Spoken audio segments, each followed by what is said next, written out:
And because the bank said she withdrew the money, there's really nothing they can do to help her. So today I want to share 3 tactics scammers use to separate you from your money and 8 ways that you can protect yourself from becoming their next victim. My elderly neighbor got the phone call no parent ever wants to receive. It was his daughter calling to say, "Dad, I'm in jail. I need a lot of money. I need you to help me, please. But don't tell anybody, because if you tell them, they'll hurt me." And so he did like any loving parent would do. He ran to the bank and tried to withdraw the money. This is where living in a small town comes into play. The teller knew that he never came in to the bank by himself. He was always with his wife, and his wife would do the banking while he sat in the lobby. So when he came in trying to withdraw a large sum of money and couldn't explain to her what he needed it for, she picked up the phone and called the wife. The wife and the daughter went to the bank, and he was shocked to see that his daughter was there because it was all a scam. And then in this article, a woman in Austin, Texas is in the news because she was scammed out of $25,000 and says her bank won't help her. I'll put a link to the article in the description so you can check it out for yourself. But the general gist is she received a text message telling her something was wrong. Instead of calling or responding via that text, she called the number to her local branch. And her local branch told her everything was fine. She hung up the phone. But within minutes, she received a call on her home phone with the caller ID of the number she just called. So thinking it was the bank, she followed their instructions to the T, did exactly what they said, only it wasn't her bank, and she's out $25,000. And because the bank said she withdrew the money in person on her own and didn't tell anyone at the bank what was going on, there's really nothing they can do to help her. If you're new here, hi, I'm Vicki. I've spent 30 years working in healthcare administration and what feels like a lifetime as a family caregiver.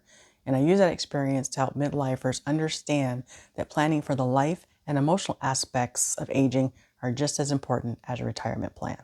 And right now, with scammers targeting us and our families more than ever, it is really important that you protect your finances so you can age on your terms. So today, I want to share 3 tactics scammers use to separate you from your money and 8 ways that you can protect yourself from becoming their next victim. First, let's start with the tactics they use. And if you've ever heard of these, drop a comment below. First, they use phishing.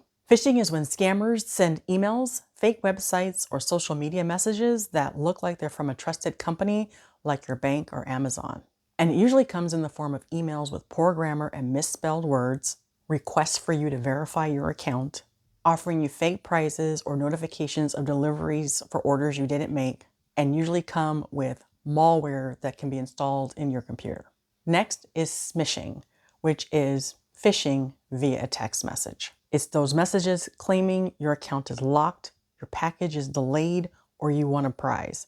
They want you to click that link or call a fake number, and you'll usually see them as texts from fake delivery companies, suspicious login alerts, messages claiming some sort of legal action if you don't contact them right away, and links that look really close to the authentic URLs but are not. Next is Vishing, which is phishing via voicemail. They spoof real numbers, speak with authority or urgency, and pressure you into giving information, granting access, or wiring money. You'll see this in examples where you'll get messages where your account has suspicious activity, press 1 to secure it. This is tech support and we need to get remote access into your computer. Or, Grandma, it's me, I need help now. Like what happened to my neighbor. As you go along, if you find that this video is helping you, please give it a like and share it with a friend.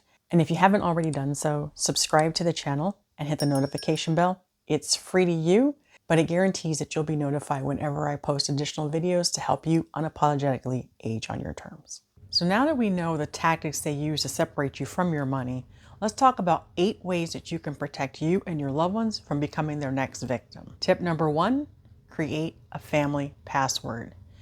Create just one word or a phrase that only you and your family know. If someone calls pretending to be a family member, like what happened to my elderly neighbor, if they don't know that password, then just hang up. Tip 2, Don't trust caller ID. Like what happened to the woman in Austin, Texas, caller ID can be spoofed. It can be faked. She thought she was talking to someone from her bank, but it was actually a scammer. And now she's out of $25,000. So to protect yourself, just hang up and call the bank, the credit card company, or whoever it is directly. If there's a problem, they'll be able to help you. If it's not, then you haven't given a stranger your information. Tip 3. Educate yourself and your loved one on the current scams. You want to make sure you know what's happening. You can put it in the, as my sister says, in the Googler and find out what's out there. You can check on social media, check with your friends, but the more you know about what's happening out there, the better you can protect yourself. Tip 4. Stay in regular contact with family members. Scammers prey on isolation. People who are lonely or who have some sort of neurological condition like dementia or Alzheimer's, they're prone to people being able to tap into that and manipulate them. And when people are surrounded by family members or friends, they are going to feel a little bit less isolated. They might be a little less willing to give up their information.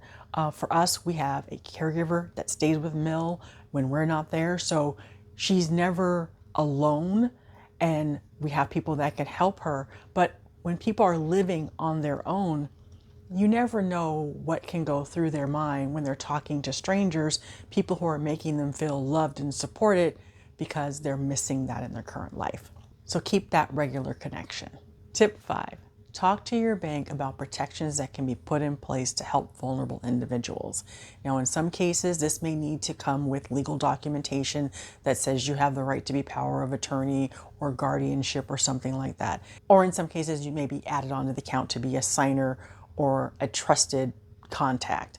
But check to see what safeguards you can do. For us, because we had power of attorney for my in-laws, Michael exercised those powers of attorney and he's now in charge. And that protection is so good that he had completely forgotten that he had done it because we are really diligent about not telling Mill how much of her freedoms have been taken away. So in the past, he would have her sign checks and do things like that and be readily involved. Well, after he exercised the power of attorney, he was still doing that. And the bank let him know, you can't do that. We're going to have to send back all these checks if they don't have your signature on them. She is no longer a signer on the account. So we are very, very grateful that we had that paperwork so that we could protect them.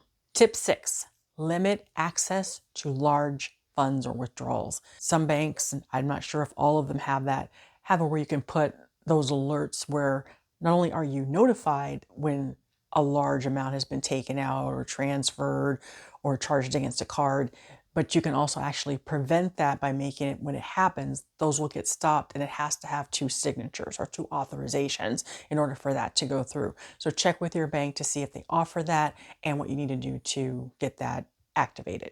Tip 7, use scam filters or phone provider protections. We're really lucky in that our cell phone company, it was just automatic.